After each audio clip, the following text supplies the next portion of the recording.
welcome to Select Arcane, and happy Lunar New Year! This is the busiest time of year for me just because of all the holidays I participate in. My family celebrates not only Christmas, but also Orthodox Christmas, and then regular New Year's, and then Lunar New Year. And don't even get me started on how many Easters we have.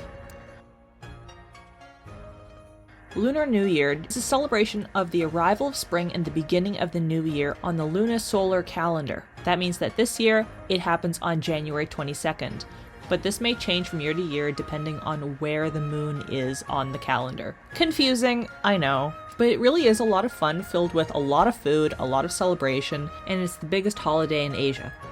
The new year is also represented by a 12-year cycle. If you've heard of the Chinese zodiac, that's exactly what I'm talking about. Each year represents an animal, and in 2022, it was Year of the Tiger.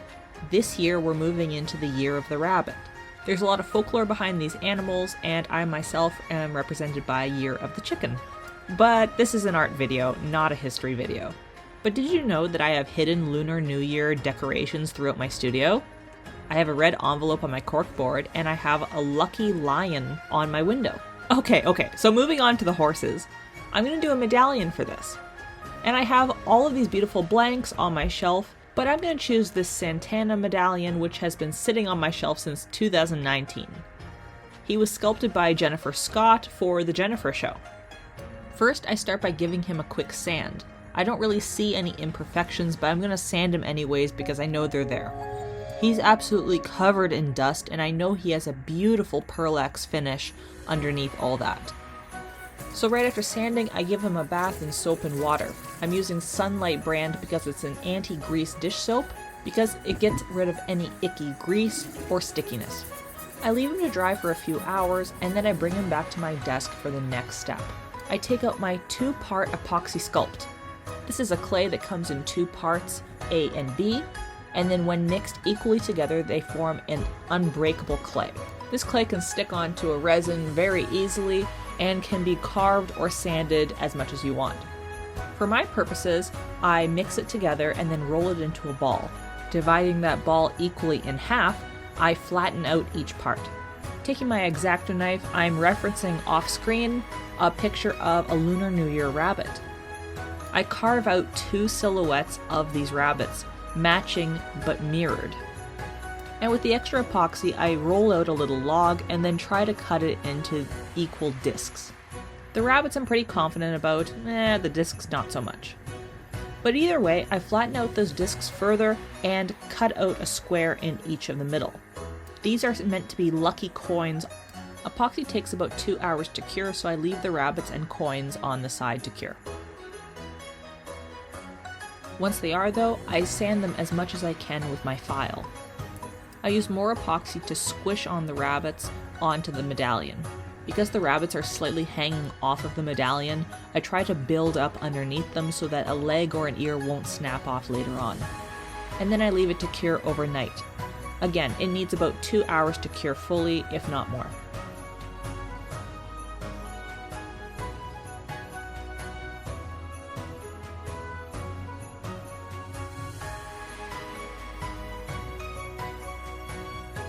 The next day, I give it a bath, and then take it out for a first round of primer. I'm using gray Duplicolor sandable primer, and applying an even base coat. There's still a few areas that are patchy, but already I can see there are some flaws. The rabbits are not sanded fully, and I'm taking this opportunity now to sand a bit more with my file and some 180 grit sanding sponge. I give the medallion one more bath, and then leave it to dry. And once it's dry, I take it out again for another round of primer, but this time I'm using white Duplicolor sandable primer. Now, why am I changing colors? Does it really matter? Yes, it certainly can. I want this medallion to be really bright and vibrant. I am not going realistic at all. Usually I use gray or brown as a kind of skin tone base, and then I build up from there. And usually I paint in oils, which are quite translucent. But this time I'm going to be painting in acrylics, and I want to make sure that my paint is very, very vibrant. A white base coat helps with that. Acrylics are not my forte, and that becomes apparent here. I'm going a very different route than my usual. I'm going very stylized. So my paint is actually quite thick and not diluted much with water at all, so it goes on very thick and opaquely. At this point I'm already doubting the process, even before the base coat is complete. Acrylics take mere minutes to dry as opposed to the oils, so I'm not used to this. I laid down layer after layer to build up the opacity and make this horse a really bright red. As you can see, it goes down really shiny, and that's actually to my advantage because I'm going with a lacquered look. The bunnies also get the same red treatment. For those curious, I'm using Golden brand acrylics because I like how they flow. Even though I'm going with a stylized look, I cannot help but add some shading and highlights. I mix a bit of black into the red paint to create a shadow color. Because of the style, I'm not adding any other colors other than black and a little bit of white for highlights.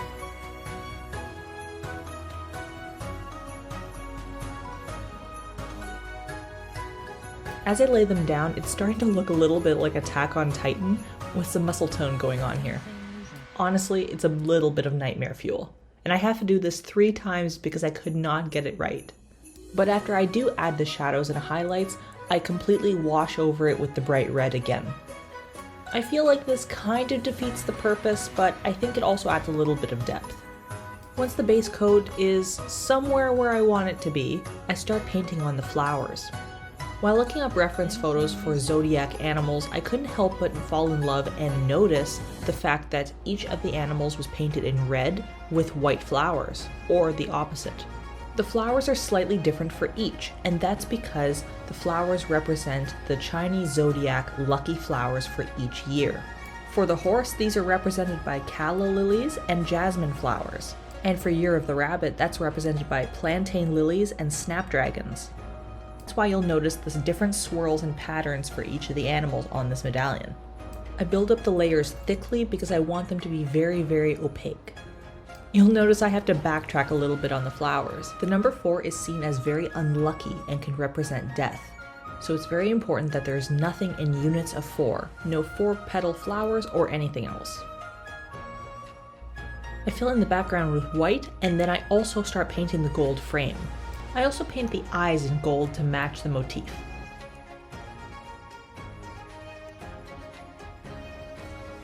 I add the lucky coins I made earlier, remember them? I use Elmers Glue All to glue them on, and making sure not to glue them in sets of 4, I also have them painted gold to match.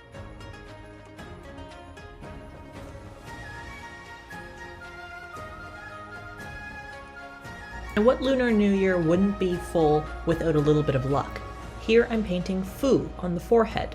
Eric is from Taiwan, and he advised that I should paint it upside down for ease of painting purposes. And he said that it's correct, but I painted it a little messy, so still wins.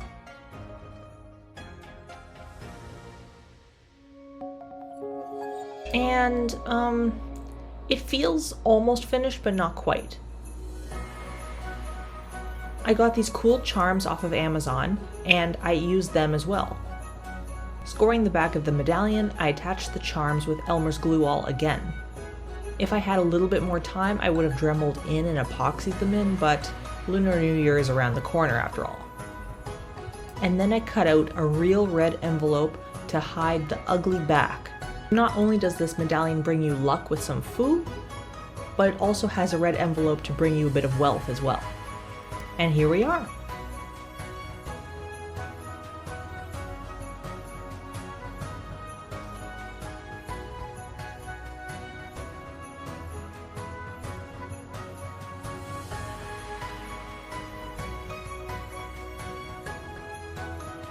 I was really nervous about doing this because this was way out of my comfort zone. I don't really like doing decorators.